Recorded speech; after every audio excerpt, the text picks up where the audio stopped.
Weather అయితే చాలా బాగుంది. వర్షం పడుతుంటే రోజు ఇలా ఉండకపోతే వెదర్ ఇంకా ఎలా ఉంటది? రేపు బతుకమ్మ పండగ. మేమైతే పూలు కొనడానికి వెళ్ళాం బతుకమ్మ చేయడానికి.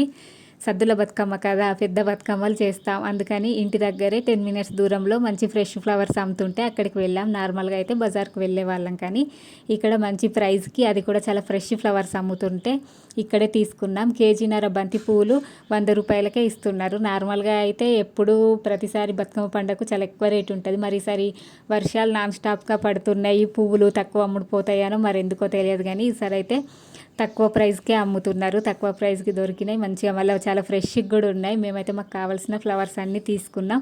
మా ఆంటీలైతే హాయ్ చెప్తున్నారు. ఫస్ట్ టైం నా వీడియోలో మా ఆంటీ వాళ్ళు కనబడడము. మా అమ్మ అయితే అన్ని పువ్వులు రేట్ చేస్తుంది. మేమైతే పూలు కొన్నాం కానీ రేపైతే వెదర్ ఎలా ఉంటుందో చూడాలి. రోజు వర్షం పడుతుంది. ఇంకా మెయిన్‌గా ఈవినింగ్ టైంలో అయితే కన్ఫామ్‌గా పడుతుంది. బతుకమ్మ ఆడేటప్పుడు ఎలా ఉంటుందో చూడాలి. రేపే కనీసం ఒక గంట సేపు అయినా ఆగాలి అని కోరుకుంటున్నారు అందరూ. రేపు తెలుస్తుంది ఇంకా ఏం జరుగుతుందో. ఈరోజు కూడా చాలా